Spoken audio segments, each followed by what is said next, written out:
wa ala alihi wa ashabihi ila yaumil ma'ad.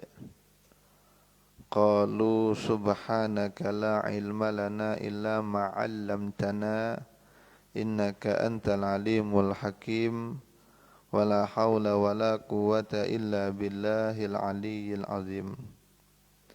Kita bersyukur kepada Allah yang memberikan nikmat iman, nikmat Islam, nikmat sehat, nikmat umur, nikmat taufik dan hidayahnya, sehingga subuh hari ini kita masih bisa sholat berjamaah, kita ta'lim bersama, kita kembali bersilaturrahim. Mudah-mudahan nikmat-nikmat ini menjadi pertanda Allah ridha dengan kita, hingga termasuklah kita di golongan hamba-hambanya yang beruntung di dunia dan di akhirat kelak. Amin.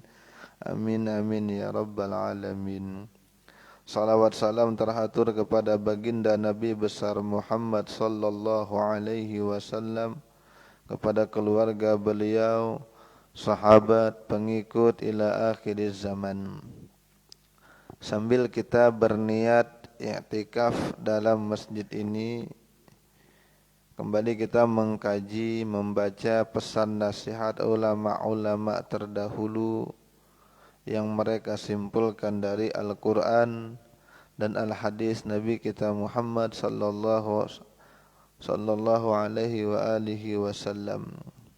Namun sebelum kita lanjutkan, terlebih dahulu kita berkirim surah Al-Fatihah untuk guru-guru kita, orang tua kita, kakek nenek kita, orang-orang yang berjasa dalam kehidupan kita, wabil khusus للمؤلف هذا الكتاب ولأمواتنا وأمواتكم وأموات المسلمين أن الله يغفر لهم ويرحمهم ويعلي درجات في الجنة وينفعنا بهم وأسرارهم وأنوارهم وعلومهم ونفحات في الدين والدنيا والآخرة وعلى كل نية صالح وعلى كل ما نوى به سلف الصالح بنية القبول وتمام كل سول ومأمول وإلى حضرة الرسول صلى الله عليه وسلم الفاتحة. بسم الله الرحمن الرحيم الحمد لله رب العالمين الرحمن الرحيم مالك يوم الدين إياك نعبد وإياك نستعين اهدنا الصراط المستقيم صراط الذين أنعمت عليهم غير المغضوب عليهم ولا الضالين.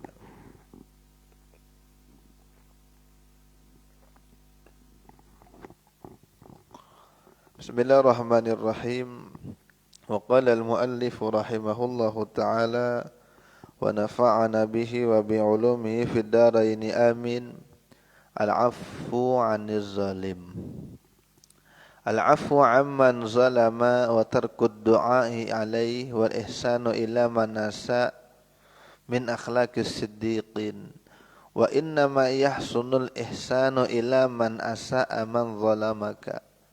فأما من ظلم غيرك وعصى الله به فلا يحسن الإحسان إليه لأن في الإحسان إلى الظالم إساءة إلى المظلوم وحق المظلوم أولى بالمراءة.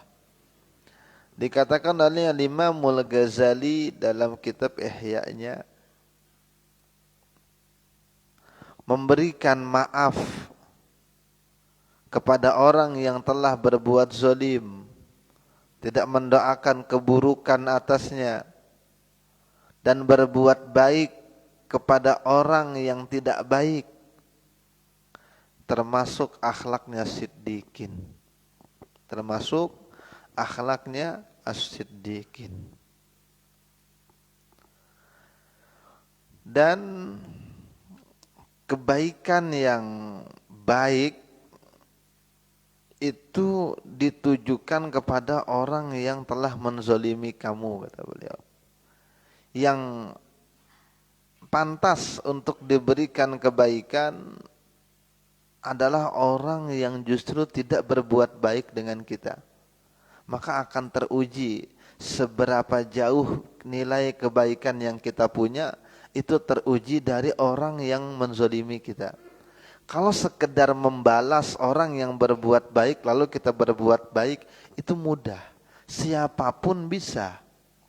Tidak perlu dengan kesabaran yang kuat, tidak perlu dengan ilmu yang banyak, tidak perlu dengan pemahaman yang dalam. Orang kalau berbuat baik gampang untuk kita balas kebaikannya. Tapi kita pengen lihat diri kita ini sejauh mana punya kebaikan, akan terlihat kemampuan kita itu bagaimana kita bisa berbuat baik dengan orang yang tidak berbuat baik dengan kita. Baru akan kelihatan sejauh mana kita punya nilai kebaikan. Tetapi kata Imam Ghazali, orang yang menzalimi orang lain, bermaksiat kepada Allah, tidak layak untuk diberikan kebaikan dengan dia. Kalau korbannya kita, bagus kita tampilkan kebaikan, kita akan ukur diri kita sejauh mana kebaikan yang kita punya.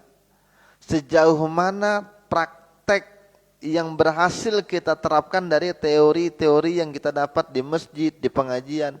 Tapi kalau kezaliman itu bukan menimpa kepada kita, tetapi yang dizalimi itu mungkin saudara kita, kawan kita, keluarga kita, maka tidak baik untuk berbuat baik. Kenapa? Kalau kita berbuat baik dengan orang yang menzalimi keluarga kita, menzalimi saudara kita, maka tentu akan menimbulkan perbuatan yang tidak baik kepada keluarga kita, saudara kita. Karena hatinya akan sakit. Masa kita dizalimi dia berbuat baik? Ya.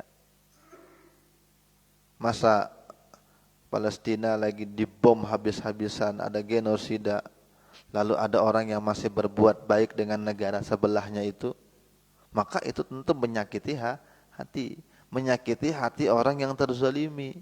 Maka itu tidak baik kata beliau. Kenapa? Karena hak orang yang terzalimi lebih utama untuk dijaga. Ya. Tapi kalau kezaliman itu diarahkan kepada kita, bagus kita tampilkan kebaikan dengan dia, balas keburukan dengan kebaikan. Bagus. Tapi kalau yang dizalimi itu orang lain, maka kita jangan berbuat baik dengan dia.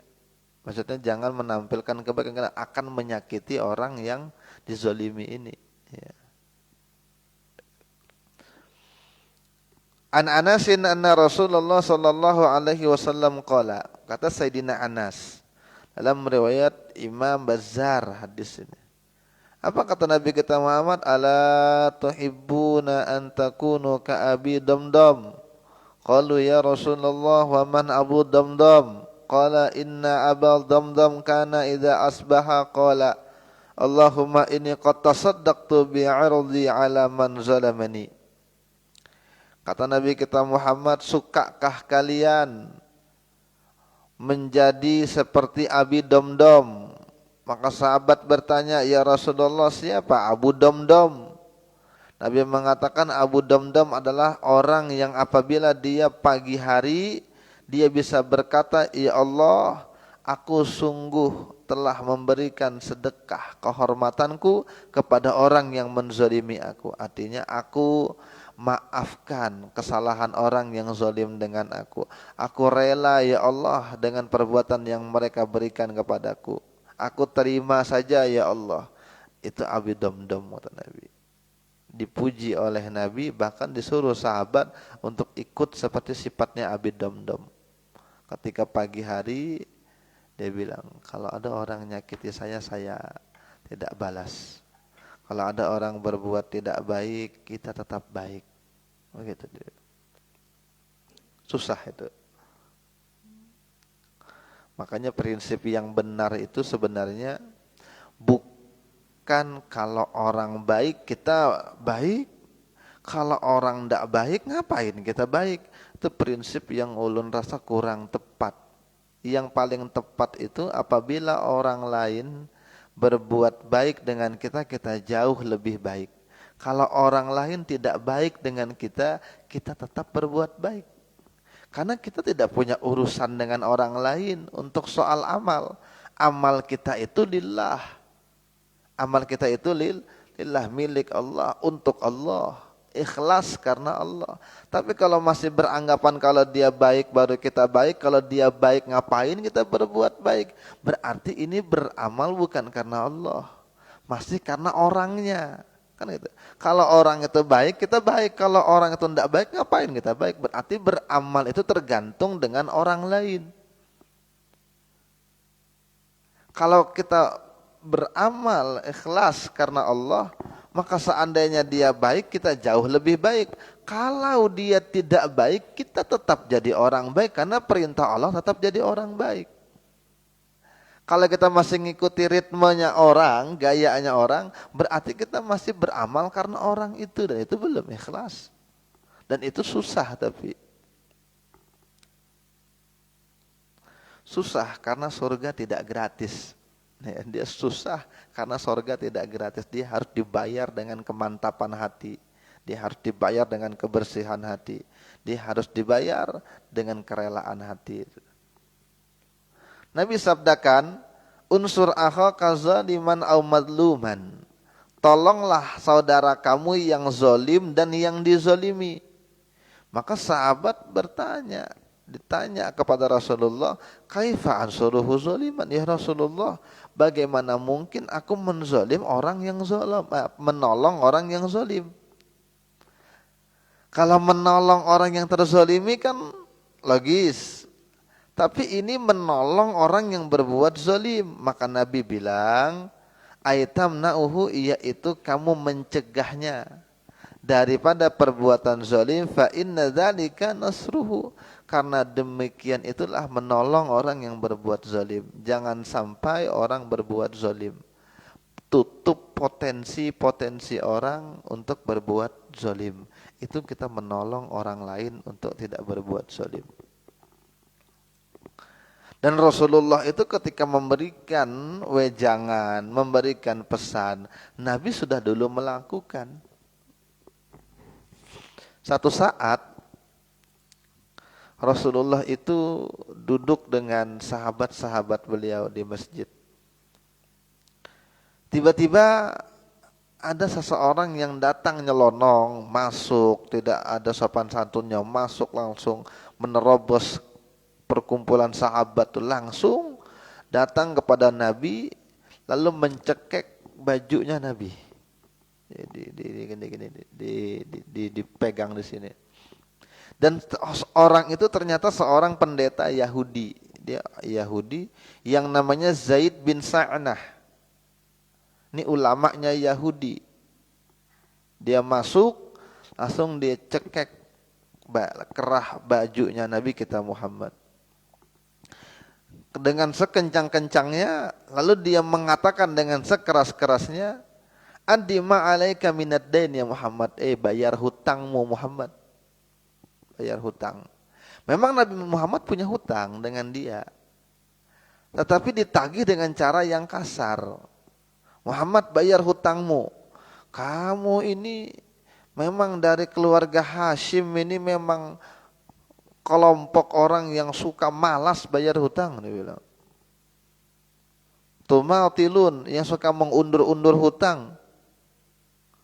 Dan Rasulullah memang punya hutang, tetapi hutang Nabi kita Muhammad dengan orang Yahudi ini belum jatuh tempo. Belum jatuh tempo, artinya ada temponya, ada waktunya, belum jatuh waktunya. Tapi ditagih dengan cara yang kasar, bahkan dihina keluarga Nabi kita Muhammad. Apa bilang Nabi Muhammad? Ketika kejadian itu, Sayyidina Umar itu marah sekali. Lalu menarik pedangnya, ya Rasulullah, izinkan saya mau pancung kepalanya orang ini. Saya mau tebas kepalanya ini. Apa kata Nabi kata Muhammad? Mali hadza da'aunak. Laqad kuntu ana wa huwa fi hajatin minka ila ghairi dzalik. Murhu bi husnil talab wa murni bi husnil ada.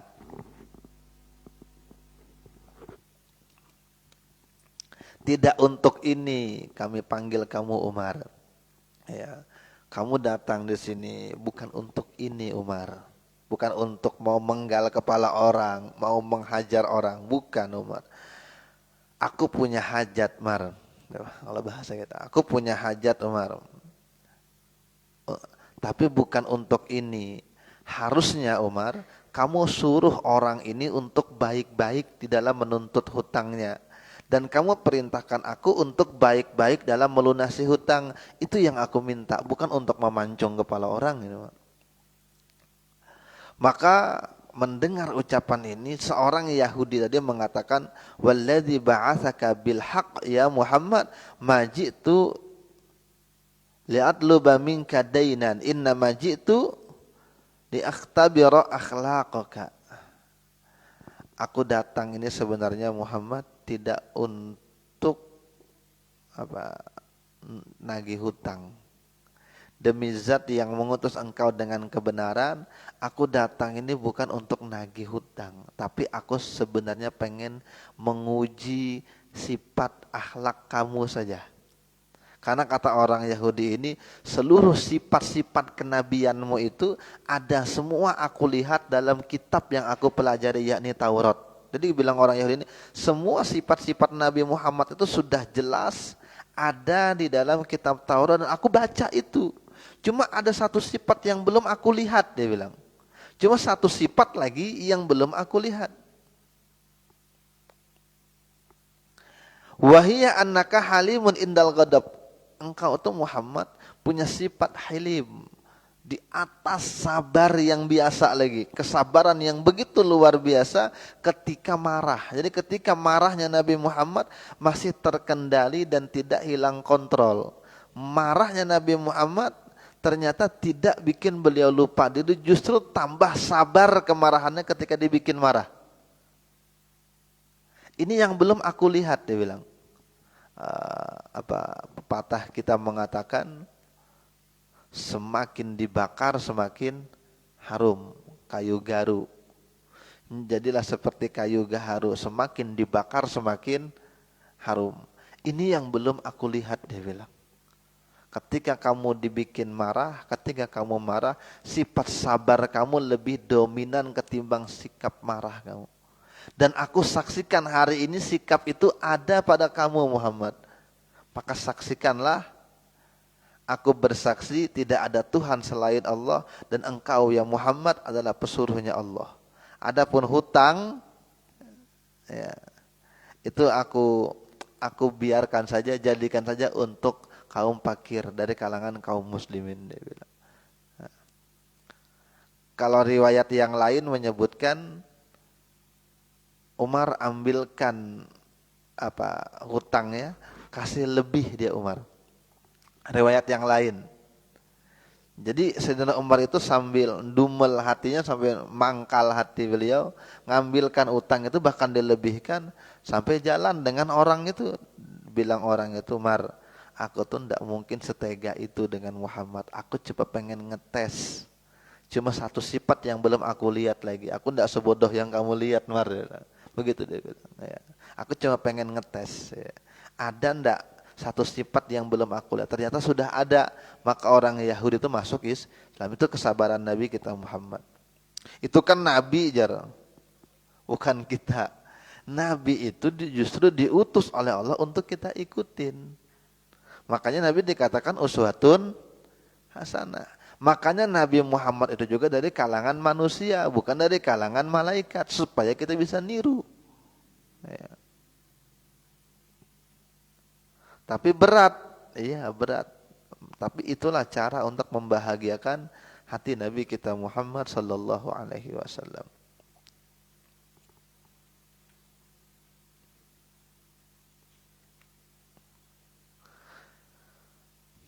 Dikatakan di sini bahwasanya Sayyidina Muawiyah adalah orang yang paling sabar ketika itu. Dan dia mengatakan, aku tidak akan marah kepada orang yang aku sanggup marah dengan dia.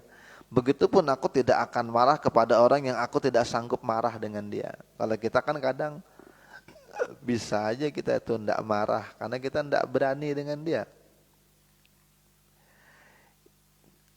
Lalu kesabaran kita tuh diuji saat kita bisa di atas dia, coba kita menahan emosi kita. Itu baru tepat. Maka ada seseorang yang pengen ngetes kesabarannya Muawiyah. Dia masuk, dia bilang, atlubu minka antuzawwijani walidataka falaha duburun kabir. Dia bilang, kawinkan mamakmu dengan aku, dia bilang. Karena mamakmu tuh punya lubang yang besar, punya dubur, lubang belakang burit yang besar, dia bilang. Marah kan? Enggak. Bilang, justru itulah yang menjadi sebab abahku cinta dengan ibuku, dia bilang. Maka disuruh dengan pelayannya, kasih dia uang 1.000 dinar supaya dia bisa kawin beli budak. Dikatakan begitu. Sayyidina Husain bin Ali. Sayyidina Husain bin Ali. Apabila dicela, dihina oleh orang, maka dia katakan, ya akhi, in kana qauluka sidqan fasayujazikallahu bisidqika. Kalau hinaan kamu benar, ucapan kamu benar, maka Allah akan balas kebenaran kamu. Tapi apabila engkana kadiban, apa yang kamu ucapkan itu bohong, kamu mencela aku dengan pencelaan yang bohong, maka Allah tuh lebih keras lagi siksanya ketimbang aku untukmu. Dan satu saat pernah memang Sayyidina Hasan itu ditampar mukanya oleh orang lain. Ditampar muka beliau. Falam yataghayyar, tidak berubah pendirian dan kesabaran Sayyidina Husain. Lalu Sayyidina Husain mengatakan, man qaddara hada, siapa yang mentakdirkan ini terjadi? Maka dikatakan oleh orang sekitar, Allah yang mentakdirkan. Bagaimana kamu melihat aku menolak ketentuan Allah? Sayyidina Husain. Anaknya Sayyidina Ali Zainal Abidin juga begitu. Satu hari keluar pergi ke masjid, lalu ketemu dengan seseorang, orang itu lalu menyumpah-nyumpahi dengan Sayyidina Ali Zainal Abidin, begitu keras sekali. Maka dikatakan oleh Sayyidina Ali Zainal Abidin, apa yang tidak terlihat dari pandanganmu tentang diri kami itu jauh lebih banyak. Ketika disebutkan kekurangannya, dicela begitu, maka kata Sayyidina Ali, kamu saja tidak tahu, lebih banyak yang belum kamu ketahui lagi keburukan diriku ini daripada yang kamu celakan itu. Kata Sayyidina Ali. Maka akhirnya dikatakan, kamu punya hajatkah? Apa sih mau kamu? Ketika mencela ditanya balik, kamu mau apa sih sebenarnya? Malulah laki-laki itu, malu. Lalu diberikan kamisnya, diberikan uang 5.000 dirham. Maka laki-laki ini mengatakan, aku bersaksi memang kamu cucunya Nabi Muhammad, punya kesabaran yang luar biasa, punya akhlak yang luar biasa, punya sikap pemurah, sedekah yang luar biasa. Kamu baru cucunya Nabi, dia bilang. Dengan orang menilai dengan sikap. Orang menilai dengan sikap. Satu hari juga Sayyidina Ali Zainal Abidin ini pernah ke masjid. Lalu ternyata ada orang yang masuk masjid juga, dan dia cari di kantongnya, mana duitku tadi, jadinya hilang nih. Ada kayak bungkusan kadut, menyimpan duit, dompet lah kalau bahasa kita. Dompetku hilang lah. Lalu dia balik ke masjid. Di masjid itu ada Sayyidina Ali Zainal Abidin. Wah, dicarinya di masjid, enggak ada. Ini yang ngambil nih, orang ini yang ngambil ini, dia bilang. Ini kan dia ke masjid, dia merasa kehilangan dompet. Ketika dia sudah keluar baru sadar, dompetku ini hilang. Ketika balik ke masjid dicarinya enggak ketemu, tapi ada Sayyidina Ali Zainal Abidin yang ibadah di masjid itu. Dia bilang, ini yang ngambil siapa lagi kalau bukan ini, orang ini aja lagi satu orang di dalam masjid. Maka dimarahnya, dia bilang, kamu kan yang ngambil dompetku, kembalikan. Kamu ini, mama ya, ngomel dia. Dia bilang, iya kak, ayo ke rumah nanti ku ganti. Berapa sih isi uangmu ini. Nanti ku ganti, ayo ke rumah. Ke rumah, ke rumah, diambilkan uang dengan Sayyidina Ali. Duit mana ini, ambil, dia bilang. Iya makasih, dia bilang. Iya kamu ini, dia bilang, maling. Akhirnya dia pulang ke rumah. Ketika dia pulang ke rumah, dia lihat dompetnya ada di rumahnya. Dia lupa ternyata kalau dompetnya itu memang ketinggalan, bukan hilang di masjid. Astagfirullah, siapa orang itu, dia bilang baiknya. Menyesal dia, malu dia, kembali lagi. Wahai Ali, dia bilang, aku lupa ternyata dompetku di rumah. Ini duitnya kembalikan. Kata Sayyidina Ali, ambil aja duitnya. Kami adalah satu kelompok, apabila sudah memberi, pantang untuk mengambil kembali. Kata Sayyidina Ali Zainal Abidin. Padahal bukan beliau yang ngambil, beliau mau mengganti, itu luar biasa. Sayyidina Husain, abahnya, ini abahnya Sayyidina Ali Zainal Abidin, Sayyidina Husain, anak Sayyidina Ali, anak Sayyidah Fatimah. Ada satu pembantu perempuan, budak perempuan, ketika Sayyidina Husain lagi duduk-duduk begitu, lewat dia bawa air untuk numpahkan di gelas-gelas kosong di depan Sayyidina Husain. Ternyata ketika jalan lewat dengan tempat-tempat duduknya Sayyidina Husain dengan yang lain itu, jatuh ceretnya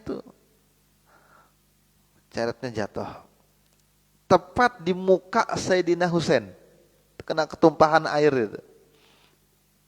Ketika dilihat, kalau kita kan, oh ini mata di mana? Itu kalau kita itu. Ya. Ketika saya mau bicara, perempuan ini bicara duluan. Innallaha azza wa jalla yaqulu wal kadhiminal ghaidh. Di antara bentuk kebaikan itu menahan emosi. Menahan emosi. Kata Allah Ta'ala itu, wal kadhiminal ghaidh. Menahan emosi, menahan amarah. Itu di antara bentuk kebaikan yang luar biasa. Al-Quran sebutkan itu. Menahan amarah. Artinya Quran tidak bilang tidak marah. Kenapa? Tidak mungkin manusia tidak punya sifat marah. Tapi makanya yang dipuji itu menahan sifat marah, bukan tidak punya sifat amarah. Manusia itu pasti punya sifat marah. Nah perempuan ini paham ketika Sayyidina Husain mau ngomong, dia ngomong duluan. Allah Ta'ala berfirman, kebaikan itu diantaranya adalah menahan emosi. Mendengar ayat ini, Sayyidina Husain bilang, qad kazamtu an ghaizi, aku tahan emosiku, dia bilang. Bicara lagi perempuan ini, wal afina aninna, sambungannya. Dan bentuk kebaikan itu lagi, kata Al-Quran, memaafkan manusia. Aku maafkan kamu. Ujung ayat itu, wallahu yuhibbul muhsinin. Allah Ta'ala sangat suka, cinta kepada orang yang berbuat baik. Bebas kamu hari ini, tidak jadi budak lagi, kemerdekakan kamu. Pergi Sayyidina Husain. Diceritakan Ibrahim bin Adham. Ini Ibrahim bin Adham. Satu saat keluar, rupanya datang bertemu dengan kolonial, tentara begitu. Lalu ketika itu tentara itu menghadap kepada Ibrahim bin Adham, askar itu bilang, dia bilang, di mana kota di sini? Rupanya ini kan pendatang, ya tentara, kalau invasi mungkin kayak menyerang. Di mana kota di sini? Bangunan-bangunan tinggi itu di mana di sini? Kampung yang ramai di mana? Maka ditunjuk dengan Ibrahim bin Adham, kuburan tuh, perkampungan hakiki, itu kota. Merasa diolok-olok, dipukullah. Ibrahim bin Adham ini dengan tentara ini dipukul di kepala. Setelah itu udah biasa saja, tidak marah, tidak ya, mungkin menghindar, tinggalkan. Kemudian lewat satu saat, berapa waktu kemudian benar-benar lewat. Ketika lewat ada yang ngasih tahu dengan tentara itu, ya, itu Ibrahim bin Adham namanya dibilang. Itu Zahid Khurasan. Itu orang yang zuhud, tuh ulama besarnya, itu walinya Khurasan, Iran. Ini orang Iran dia bilang, tapi ini walinya orang Iran dia bilang. Yang lewatnya bukan orang biasa dia bilang. Ngasih tahu dengan yang tentara ini. Astagfirullah dia bilang.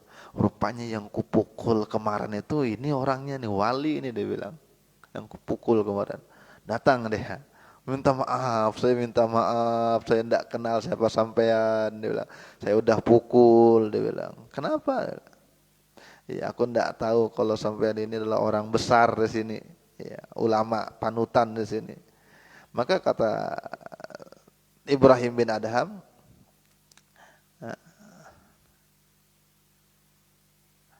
aku sudah maafkan, dia bilang. Aku sudah maafkan.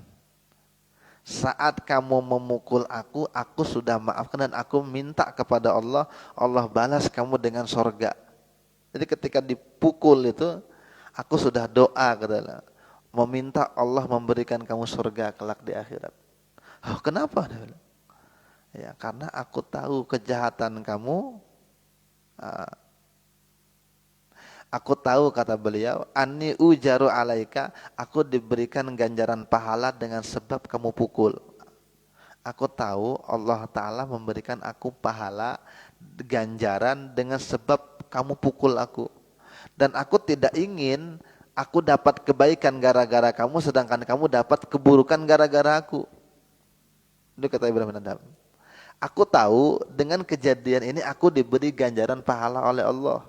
Dan aku tahu aku diberi kebaikan ini gara-gara kamu pukul aku. Jadi kamu dapat kebaikan dari aku dan aku tidak pengen kamu dapat keburukan dari aku. Maka aku pengen aku dapat baik, kamu dapat baik. Maka aku doakan kamu untuk masuk dalam surga. Itu kata Ibrahim bin Adham. Ya.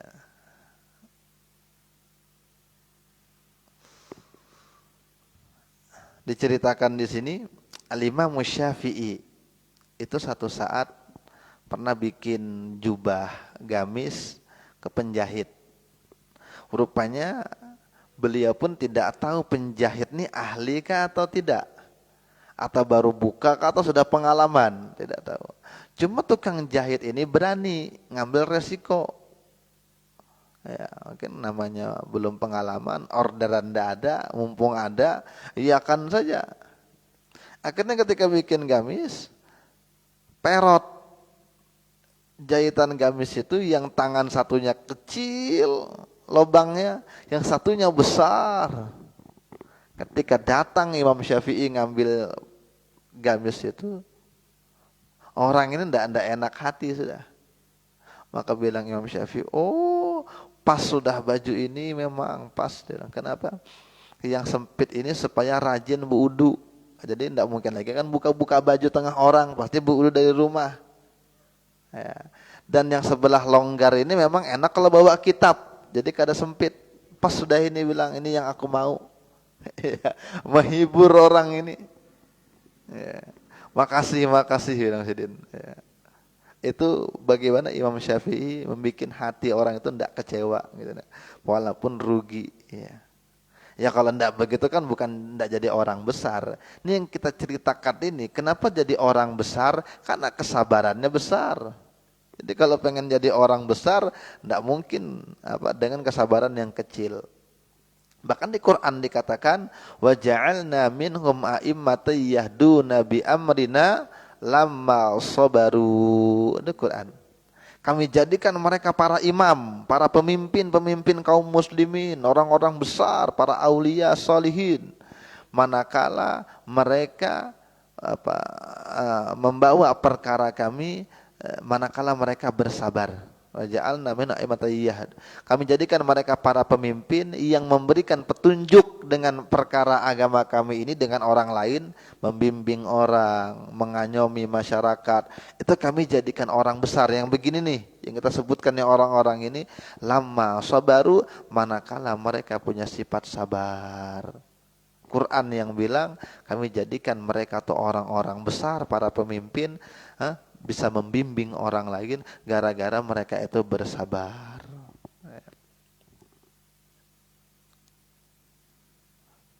Nah, ini cerita di zaman sahabat, dan ini hadis yang sahih riwayat Imamul Bukhari kurang lebih. Jadi ada riwayat Sayyidina Anas bin Malik.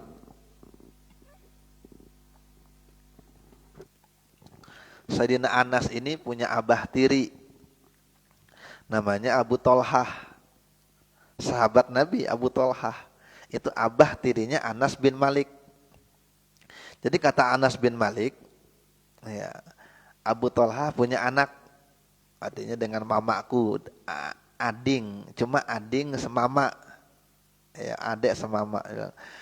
Abu Tolhah punya anak laki-laki, yang anak laki-laki ini sakit.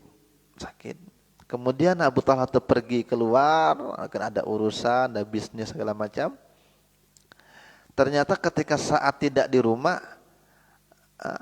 anak yang laki-laki itu meninggal dunia. Ketika Abu Thalhah pulang, istri sabarnya luar biasa. Ketika ditanya dengan Abu Thalhah, kayak apa sudah keadaan anakku, anak kita kayak apa?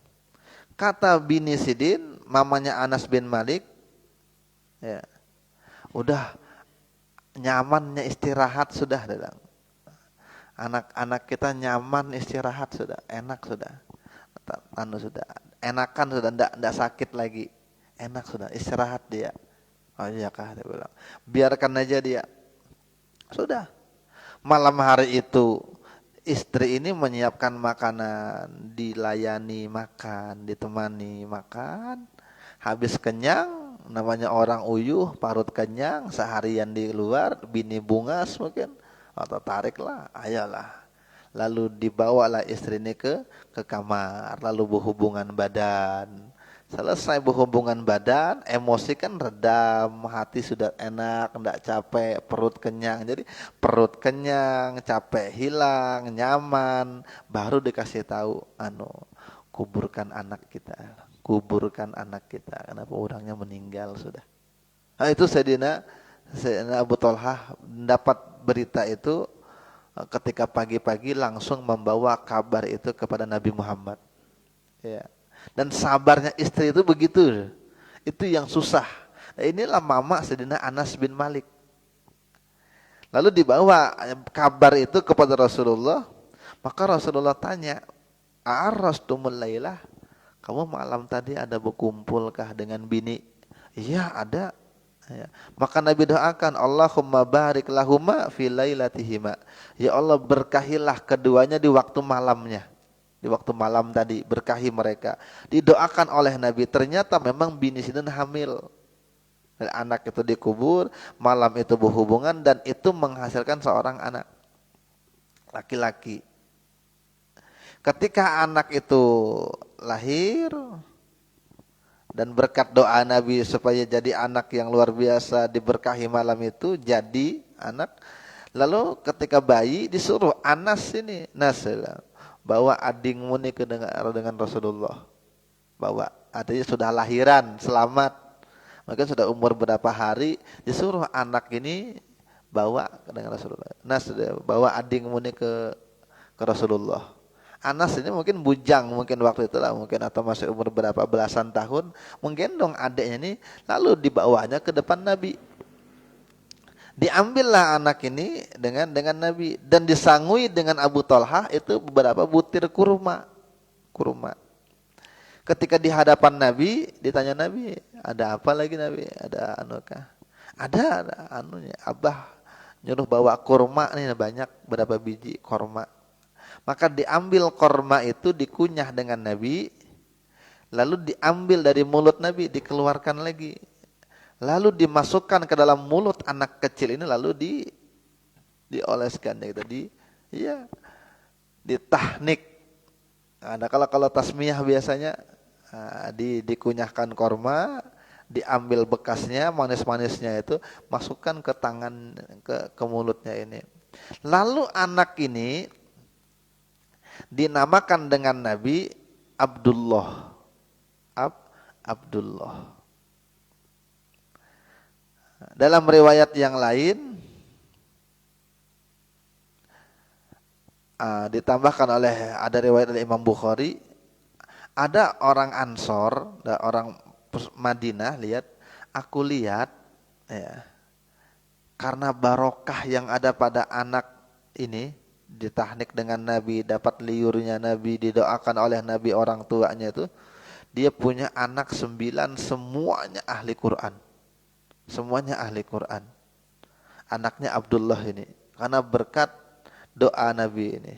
Maka ulama itu mensunnahkan, sepakat ulama, sunnah bayi itu apabila masih bayi itu ditahnik dengan dikunyahkan korma. Cuma kan karena kita ini pengen ini orang yang mulia, dan ini yang melakukanlah Nabi Muhammad pertama kali, maka dicari siapa orang yang kita anggap paling soleh untuk mentahnik anak-anak itu, disunnahkan. Dan bukan hanya anaknya Sayyidina Abu Talha, Sayyidah Asma ini kakaknya Sayyidah Aisyah, artinya kan kakak iparnya Nabi, anak Abu Bakar Siddiq radhiyallahu an. Ketika ikut hijrah, rupanya belum sampai ke Madinah, masih di Kuba. Kan di Kuba kan singgahnya Nabi itu sebelum ke Madinah. Melahirkan. Kemudian anak itu ketika sudah bersih segala macam, diambil dengan Nabi, dikunyahkan juga dengan Nabi. Lalu diambil, dimasukkan. Anak ini yang namanya Abdullah bin Zubair bin Awam, yang menjadi gubernur kota Mekah setelah sahabat-sahabat yang tua udah pada ndak ada, beliau jadi gubernurnya kota Mekah. Keponakannya Sayyidah Aisyah. Makanya Sayyidah Aisyah itu dipanggil dengan Ummu Abdullah, mamanya Abdullah. Padahal sih nggak ada bisi anak. Karena ini keponakannya mungkin dipelihara dengan Sayyidah Abdullah bin Zubair ini, ditahnik. Bukan hanya anak Sayyidah Asma, Abu Musa al-Ash'ari dalam riwayat yang lain juga bisi anak. Ujar Sidin, aku bisi anak laki-laki pertama, aku bawa dengan Nabi, ditahnik dengan Nabi. Iya. Sehingga banyak riwayat yang menyebutkan Nabi itu mentahnik anak kecil. Maka sunnah untuk mentahnik anak kecil lewat orang-orang soleh, ini sepakat ulama menjadi sunnah. Apa maksudnya kira-kira nih? Tafaulan ya juga. Dan ternyata ulun ada terlihat tulisan, tapi belum sempat membaca. Cuma judulnya itu tahnik dilihat dari sudut pandang ilmu kedokteran masa kini. Ternyata memang punya manfaat yang luar biasa ketika diteliti oleh dokter-dokter sekarang. Cuma ulun belum sempat baca apa kira-kira kelebihan. Cuma ulun lihat judulnya di internet tuh, bahasa Arab di internet tuh, dari kalangan jadi resmi, link-link resmi gitu. Nah, pokoknya link itu dipertanggungjawabkan, bukan link abal-abal. Dia menyebutkan manfaat tahnik ketika masih kecil, yang ini ternyata ada ya. Kalau orang-orang kita biasanya kan tapaulan tuh, karena korma itu manis, maka mudah-mudahan kan ucapannya nanti manis, benar, enak didengar dengan orang, hatinya lembut gitu. Yang keluar adalah yang manis-manis saja, bukan yang kotor-kotor. Itu maksud dari tahnik itu, diantaranya tapaulan.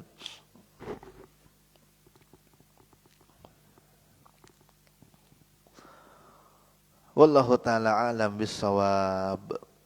Ini lain lagi babnya.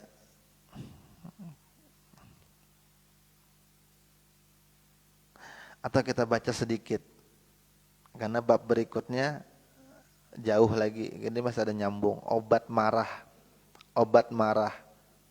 Ini obatnya bukan beli di apotek, nggak ada obatnya marah ini. Ya. Ujar Nabi, la takdob, walakal jannah. Ada orang yang datang dengan Nabi, ya Rasulullah, ulun minta wasiat, minta pesan, minta nasihat. Kata Nabi, la takdab, jangan marah. Surga ya kamu. Diulangi lagi, minta lagi yang lain, jawabannya sama. Sampai 3 kali Nabi mengatakan la takdab, jangan jadi orang yang pemarahan. Ya. Sebisa mungkin untuk menahan amarah. Dan tidak ada obatnya kecuali dia mengerjakan itu dan jangan pasrah. Wala yajri ala ma yaqtadi ghadabuhu. Jangan diturutkan amarah itu. Ya kita memang punya sikap marah, kita kecewa, kita jengkel, kita marah, biasa manusiawi. Makanya Quran kan tidak bilang orang yang baik itu tidak punya sikap marah, bukan. Tapi Quran bilang orang baik itu menahan marah. Karena ketika marah jangan diturutkan. Dia kata Imam Haddad, mau pecahkan ini pecahkan, mau pukul ini pukulkan, mau jangan diturutkan, dilawan hati itu, dilawan, dialihkan nafsu itu, dilawan. Sehingga kata Imam Haddad, ini kan mengambil hadis Nabi juga. Kalau dia dalam keadaan berdiri, duduk, dipindah supaya emosi itu teralihkan gitu, duduk. Kalau lagi duduk, bawa baring. Kalau lagi berbicara banyak, diam, tahani, jangan ngomel, diam gitu, dilawan. Atau dia dalam keadaan yang diam, bawa bicara. Makanya dibalik gitu, keadaan itu dibalik. Jangan keadaan itu stagnan ketika marah. Jadi dilawan dengan kebalikannya. Ketika mau marah, bawa diam. Ketika mau berdiam, bawa bicara. Kalau mau berdiri, bawa duduk. Ujung-ujungnya kan Nabi perintahkan untuk berwudu. Kalau tidak bisa juga, tinggalkan. Masih marah juga, bawa berwudu. Masih marah juga, bawa mandi. Mandi. Atau berjauh, Yasidin.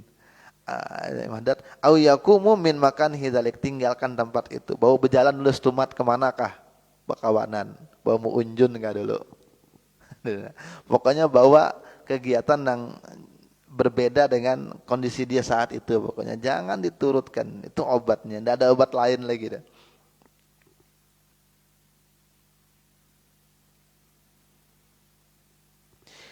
Abdullah bin Abbas, dikitlah. Abdullah bin Abbas itu ketika naik kendaraan disetop sama orang. Abdullah, anak, mudahan kamu dapat pahala yang besar. Anakmu meninggal. Ya. Maka Abdullah bin Abbas ketika mendengar anaknya meninggal, masih kecil, turun dari kendaraannya, lalu sholat 2 rakaat. Heran orang ini, lihat, kenapa dapat informasi langsung sholat. Ketika selesai ditanya, kenapa pian ketika dapat informasi anak meninggal langsung sholat 2 rakaat? Kata Abdullah bin Abbas, Allah Ta'ala berfirman, aku baca Al-Quran, ujar Al-Quran, ya ayyuhalladzina amanu sta'inu bis sabri was shalah. Wahai orang-orang yang beriman, minta tolonglah kepada Allah dengan kesabaran dan sholat. Minta tolong dengan Allah dari sikap rasa sabar, minta tolong untuk bisa bersabar, dan minta tolong juga dengan sholat.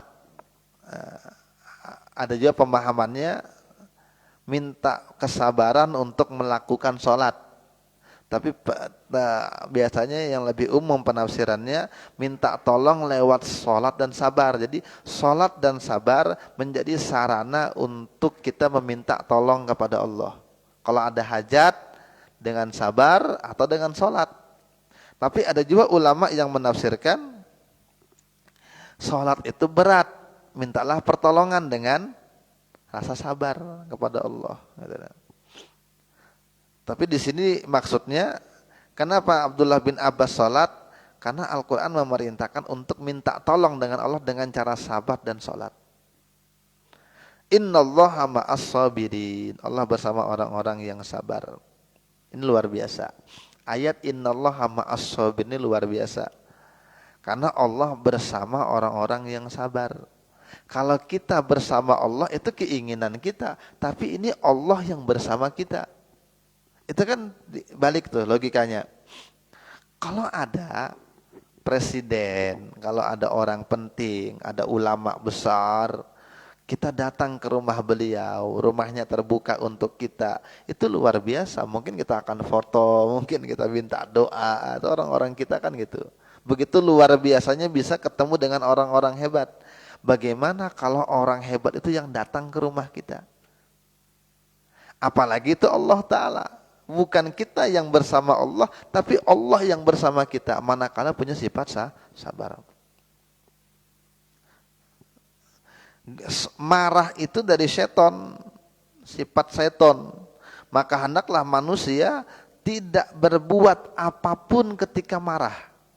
Sama yang ulun katakan, tidak mengambil keputusan di saat marah. Cerai kamu, lalu minta, lalu mencerai. Atau sang bini, ceraikan aja ulun. Ujung-ujungnya menyesal. Kenapa? Karena mengambil keputusan di saat marah. Ulun sayang benar lagi dengan bini, ulun sayang benar lagi dengan laki, bisalah kembali lagi. Kemarin sudah mengucapkan kata talak, cerai, ini lagi marah. Makanya jangan mengambil keputusan, jangan bertindak apapun ya Sidin. Karena semua perbuatan yang dilakukan di saat marah ada benar, ujung-ujungnya pasti salah. Kata Imam Abdul Al-Haddad. Yang terakhir, Nabi Musa pernah mengatakan, ya Allah, tolong tahan lisan-lisannya orang itu, nah jangan sampai menyambati aku. Tutup mulutnya orang-orang yang kada baik, jangan sampai ini menyambati aku gitu nah bahasanya. Ya Allah, tahanlah dari aku lisan-lisannya orang. Kata Allah Ta'ala, Musa, itu sesuatu yang tidak aku pilih untuk zatku. Artinya aku tidak menciptakan seperti itu dunia. Bahkan untuk sekelas Nabi pun Allah tidak bikin aman dari cibiran orang. Nabi kita Muhammad saja yang paling mulia masih dikatakan orang gila, masih dikatakan penyihir. Memang Allah Ta'ala tidak menciptakan menahan orang-orang mulia itu dari mulut-mulutnya orang-orang yang tidak baik. Atau ucapan tidak baik dari orang-orang buruk itu tidak ditahan oleh Allah untuk mengenai orang-orang mulia, apalagi orang kaya kita. Jadi kata Allah, kata Nabi Musa, ya Allah, pedas omongannya jelek, tolong ditahan-tahan, jangan sampai orang tuh berkata buruk dengan aku. Kata Allah, bukan itu aku ciptakan, ya itu tidak ada dalam kamusku, bahasanya gitu. Bagaimana aku mau bisa menghentikan itu? Kata Allah, aku tidak mentakdirkan itu. Al-sinatul khalqi aqlamul haq. Ini terakhir. Lisan-lisannya makhluk itu adalah pena-penanya Allah. Ini perkataan Imam Ahmad bin Hasan. Ini dalam. Lisan-lisannya makhluk, lisannya orang, lidahnya orang, itu pena-penanya Allah. Kalaunya buruk bang, apakah itu penanya Allah juga? Allah kan punya nama bukan hanya sifat-sifat yang Ar-Rahman, Ar-Rahim, tapi Allah juga punya sifat Al-Mudil. Apa makna Al-Mudil? Zat yang maha menyesatkan orang. Ada nama Allah Al-Mudil, yang maha menyesat, yang maha memberi hidayah Allah, yang menyesatkan orang Allah. Nah ketika orang punya perilaku tidak baik, ya pada intinya itu pun dari Allah Ta'ala. Tapi tergambarlah nama Allah Al-Mudil itu dengan wujudnya iblis. Siapa yang ciptakan iblis? Allah yang ciptakan iblis. Berarti iblis dan segala perbuatannya itu kan gambaran dari kekuasaan Allah yang mewakili nama Allah Al-Mudil. Karena ketika Allah pengen menyesatkan manusia karena perbuat, tapi bukan karena Allah pengen, tapi karena memang manusia itu sendiri yang memang tidak mau berusaha. Maka siapa yang menyesatkan dia? Seton. Maka seton inilah yang mewakili nama Allah Al-Mudil. Kita bersyukur bukan kita yang mewakili nama Al-Mudil itu, ya. Maka jadilah wakil dari nama Ar-Rahman, Ar-Rahim. Nah ketika ada orang ngomong-ngomong tidak baik, Ya itu berarti gambaran dari pena-pena Allah yang lain gitu nah. Yang jangan sampai kita begitu gitu nah. Wallahu taala alam bissawab. Mudah-mudahan manfaat dunia wal akhirat. Mudah-mudahan teori sabar ini bisa kita praktekkan ya dengan orang-orang sekitar, dengan tetangga, dengan keluarga, dengan saudara, karena itulah tempat ujian kita, untuk tempat praktek kita. Mudah-mudahan kita lolos. Mudah-mudahan dipanjangkan umur dalam keadaan sehat afiat, dalam taat dan manfaat. Mudah-mudahan wafat dalam keadaan husnul khatimah. Amin Allahumma amin. Ala hadhihi niyyah al-Fatihah. Bismillahirrahmanirrahim. Alhamdulillahirabbil alamin arrahmanirrahim maliki yaumiddin. Iyyaka na'budu wa iyyaka nasta'in. Ihdinas siratal mustaqim. Siratal ladzina an'amta 'alaihim ghairil maghdubi 'alaihim waladdallin. Amin. Amin ya Allah ya Arhamar Rahimin. Alhamdulillah Rabbil Alamin. Salli wa sallim ala Sayyidina Muhammadin wa ala alihi wa sahbihi ajma'in. Allahumma faqihna fid din wa alimna ta'wil wa ja'alna min ahli ilmi wal amal wa ja'alna min ibadika salihin ya Fattah ya Alim. Iftah alaina futuhal arifin wa anta khairul fatihin. Allahumma astur uyuba muallimina wa la tudhib barakata ulumihim. Anna rabbana atina fid dunya hasanah wa fil akhirati hasanah wa qina adzaban nar. Wa sallallahu ala sayyidina Muhammadin wa ala alihi wa sahbihi wa sallam. Alhamdulillahi rabbil alamin. Subhanakallahumma wa bihamdika asyhadu an la ilaha illa anta astaghfiruka wa atubu ilaik. Taqabbalallahu minkum. Rabbana